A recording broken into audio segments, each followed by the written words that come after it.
What is going on, ladies and gentlemen? Welcome back to Beyond the 90. Leicester City have just lost 1-0 in a pre-season friendly. Let me just get that clear. Pre-season, before everybody starts worrying, to Wycombe Wanderers. First of all, what do you think of the match? How do you think it went? Let me know in the comments down below. I'll try and get to as many in this video as humanly possible. Thank you once again for tuning in. Just going to start with, again, same thing that I did last time. I'm just going to bring up the formations of the first half and go through some of the players. Yes, it wasn't the best performance. It's a pre-season. We'll try and get through this as we go. So let me just get the awesome Mad About Foxes thing up once again. Oh, there we go.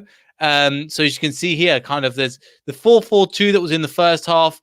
Daniel Iverson, Ricardo, as a 4-4-2, as you can see here. And again, shout out to Mad About Foxes, really awesome. Obviously, Brendan Rodgers.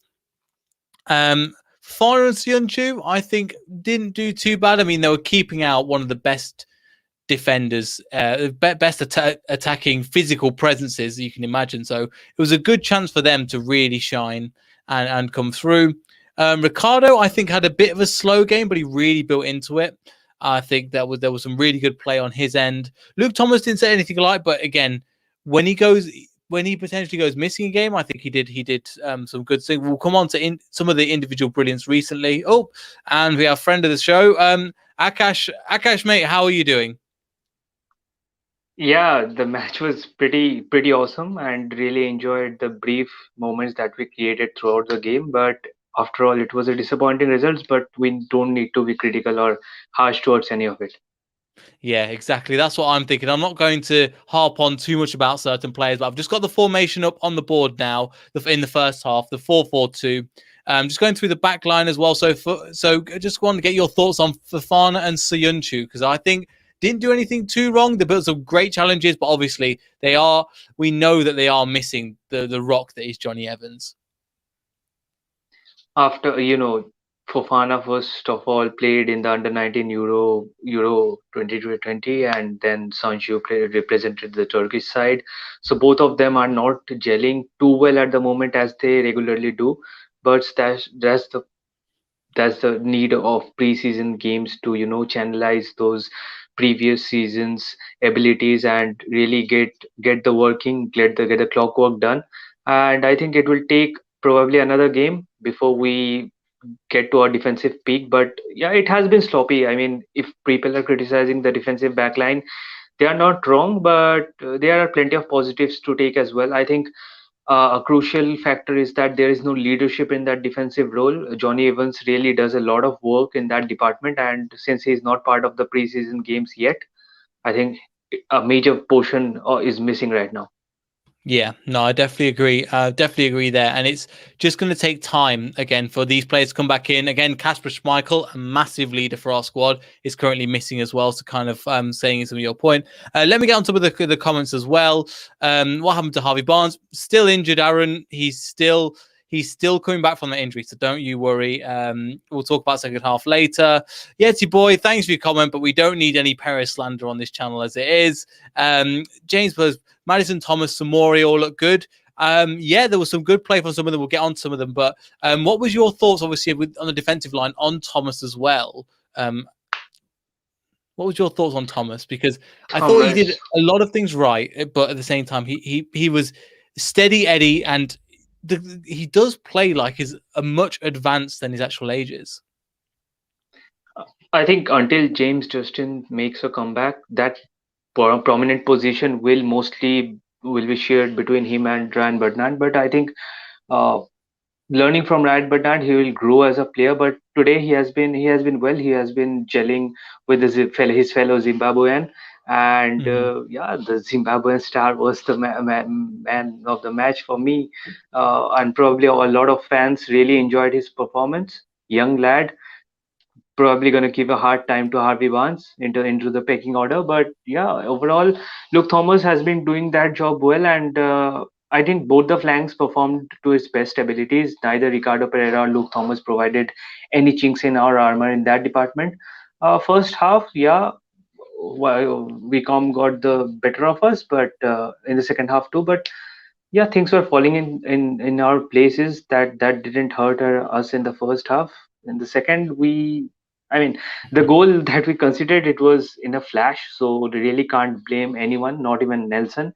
Having that kind of a height at this age can really be a boon or a bane. So overall, it was a good game. I mean, I can't complain on any department, to be honest. Yes, apologies if I'm having a little bit of internet issues at the moment. It just says I've got a few, so just bear with me as we get this sorted. Hopefully, you can hear me. Just wanted to get your thoughts on. Obviously, we'll get onto Maswahise in a second. But what did you think of Samori? Again, I saw some of his raw pace and talent today, and I thought it was really impressive in parts in that first half. I was very skeptical at first because Brendan Rodgers was starting two of his central defensive midfielders, and how will they gel up? Because I've never seen that much of games where I see two central defensive midfielders into the defense in the midfield department.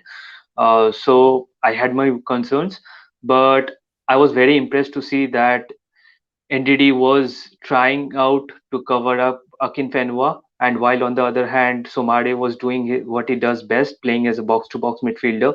And both the departments, players who plays in a similar position were doing very different jobs. So in that way, I think the orchestrated plan of Brendan Rodgers really was shown its very first few glimpses. I think this can be a partnership for the future, because everyone should be a little bit of skeptical in playing two central defensive midfielders as a high did today. But if they play like this, one holds the defensive line and other one provides a little bit of that extra edge over the attacking positional midfield plays. I think it will be good planning for a much weaker squad, in particularly in those matches where we should, deal with the offensive threats, but also should score some goals. Yeah, and I think this is the case where I think you were saying before as well, where they are central defensive midfielders. However, I think Samara was playing slightly higher up and playing in that forward position, getting the ball. I think Daka was linking really well in that position as well, coming back, linking the ball. And it was quite scary to see. I remember there was one defender in the corner and you had Daka coming one side and Jamie Vardy coming the other. And it was like swarming them. Again, it wasn't the best performance, but again, this team is still gelling, learning to play together, and players like Samori and Daka are still learning to adapt to the English physicality. I know it's still a lower league opposition, the championship opposition, but I think they are still doing well. And one player, just to bring it on to, again, the man, again, he's super impressed me. Maswanhise on this left-hand side. I mean, you were saying a little bit before, and some of the comments been saying as well, really, really impressive with what he did and getting the balls in really good areas and always just eager to make something happen. I mean, from our last game against Burton till this game, it didn't seem like days has passed because he carried the same form. He didn't miss a beat, and he has been a shocking revelation to our squad because everyone, I think, unanimously enjoyed his performance tonight. He was brilliant. At times, he took two defenders at once.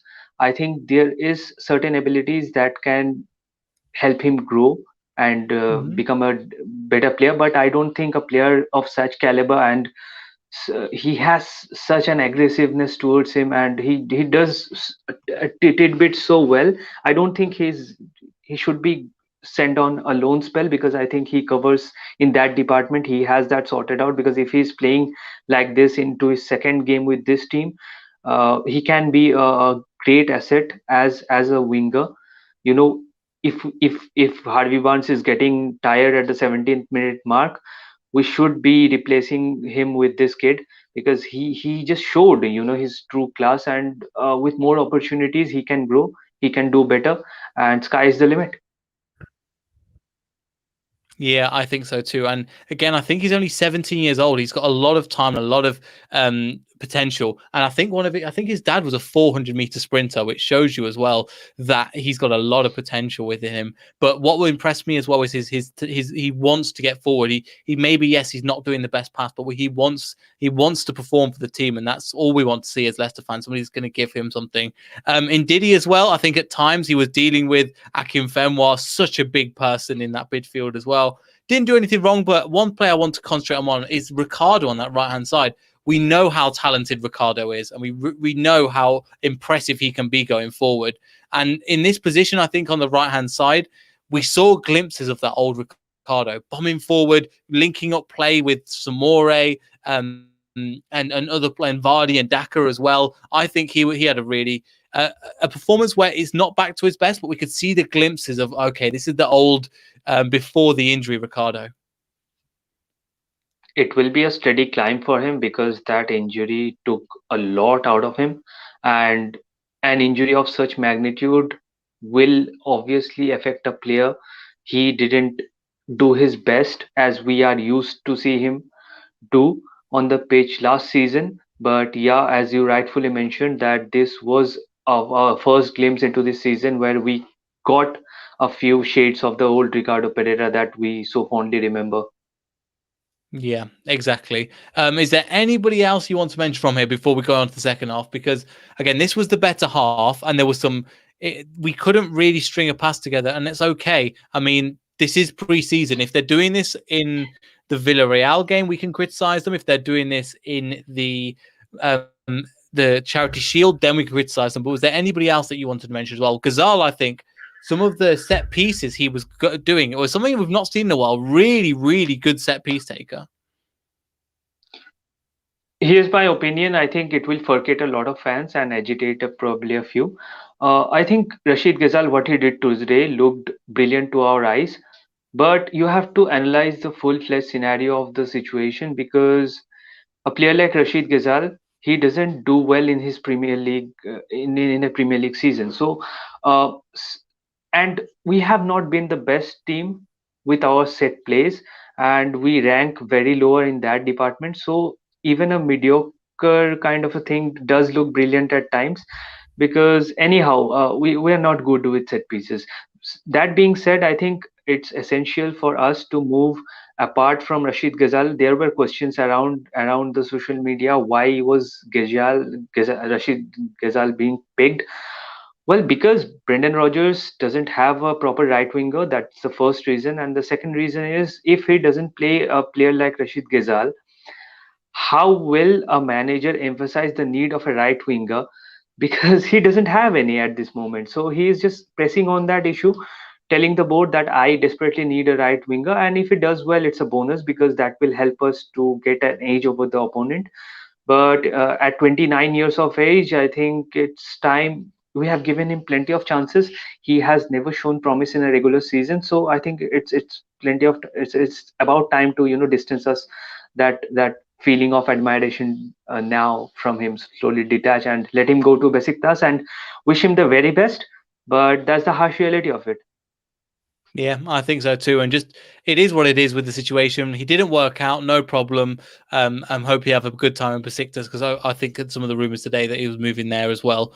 But in the second half, it was kind of there was a mixture of players being put into positions where they weren't supposed to be, and it wasn't a good performance. And we can all be honest. However, these players are still young. They're still. I mean, if I bring up the squad, bearing in mind the amount of Premier League experience that isn't in this squad is quite impressive in terms of like Benkovic never played a match. So all Brighton's played a Premier League match. Childish played a few. Madison has, Iheanacho has, Amati has, but the rest of them have played none. So it was all 11 changes. Salarcic was on. I think he had a couple of good saves as well. Sorry, I'm going all over the place. But Suchitawon, I think he was unlucky, but we just hope we wish him Yeah, all the best as well in terms of the recovery. that's the worst thing that can happen to a player in a preseason game. You were performing great, and then you get cut short by pulling a hamstring or something, and you are forced to leave the field when there is 11 to 11 substitutions in each half. I wish him the best, but it was very painful to see him live like the way he did. Yeah, we really exactly.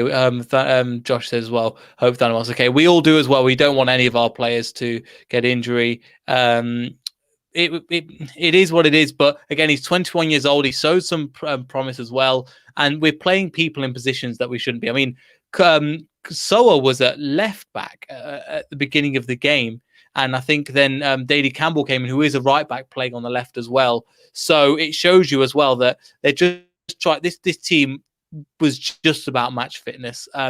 Dewsbury Hall is one person I want to mention because I think again from the match he had previously, a lot of people were saying he had a fantastic match. I said he had a good match and he increased his levels as the game went on. I think from minute one he was really pulling the strings and dictating play, which is exactly what we want to see from him. Yeah, I think KDB will be the breakout star of this season alone because I followed him closely. I watched his championship games, I watched his FA Cup run at Luton Town. And for the Hatters, he performed the way none of the other Hatters players did. He was truly a figure that I really felt bad that we let him go because he could have been utilized in the Europa League campaign because there is a set requirement for homegrown players, and I think he would have gelled perfectly with that. But yeah, he is learning a lot of his new traits from that championship season, and he will be the person who will orchestrate those plays because if you consider Madison and Drewsbury Hall, both are very different skill set of players. But Drewsbury Hall, I think, uh, in terms of footballing intelligence, he has a bit of edge over Madison because he's the prime orchestrator for that Luton team, and I think he can be the same over here. He's like kind of Tillemans, but Mm-hmm. with a certain set of attributes that gives him the edge over other players. And he is also comfortable in many midfield position, CM, CDM, everything. Yeah, I think so too. And he's kind of, again, if we're going to be playing multiple positions with the players we have in midfield, it's great to have that balance as well. Good evening, Nippon. Hope you're okay. Does Wesley Fofana displace Clement Lenget for France without bias? Again, the France squad is a hell of a squad, so I'm not too sure as well. And the next question, why didn't Tillemans play? I think it's just too soon. They've just been training today. So a lot of the players like Johnny Evans have come back. Timothy Castagna, we're really glad to see him back. Tillemans, again, has come back. So it's just going to take time. It's just going to take time for these players to come back. I'll get to a few more of your comments as well. But overall, we can't be too disappointed. Was there any at the back? We had Nelson as well. Somebody else going to have a look at. What did you think of his performances today? His height does give him an advantage over others, and I think as I said a bit earlier, it can be a boon or a bane because when you have that massive height, and you should compare it to Akinfenwa. I mean, the beast has all the strength that he needs to garner, but that does make him a very weak asset in other departments because he will not have that amount of speed, he will not have that amount of ball control, or the movement will be a little bit slow. But with strength you can't compromise for all of that qualities. I think it's a similar case for Nelson here.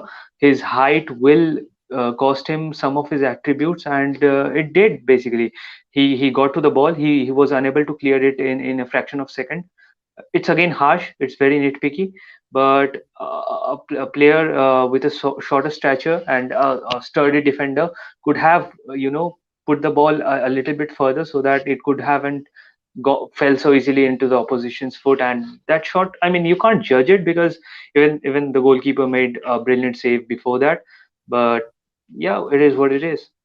Yeah, I think so too. It is what it is. There's nothing really you can do in terms of that. But I think one thing they mentioned in commentary as well, he needs to physically get bigger, bulk up a little bit more and not get pushed off the ball as easily enough. But I think again, the future is bright for him. Whether This problem is now Leicester are trying to compete to get into that top 6 position, or sorry, top 4 even now, get that top 4. And when we've got players like this that potentially would be there, we had it with Liam Moore when we first came in, that potentially could move up to that level. Are we going to give the risk? Are we going to give the chance? Are we going to bring in somebody like an Ozanka back?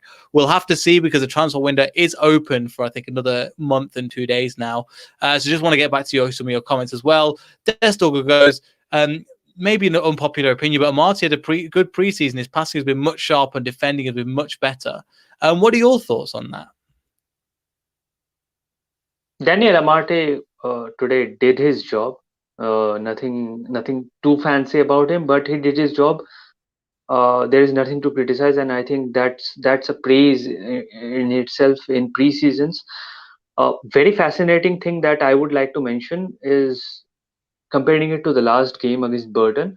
I think we created a lot more, because in that game we didn't create any attacking threats, but in this match we got our chances. I mean, we fell short of some of them.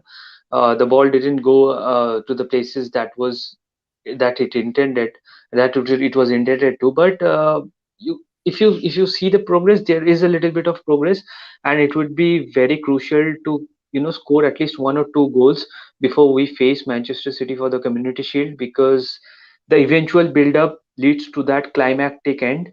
And at Wembley, before going into Wembley, that's why we had that fixture with the Europa League finalist and champion.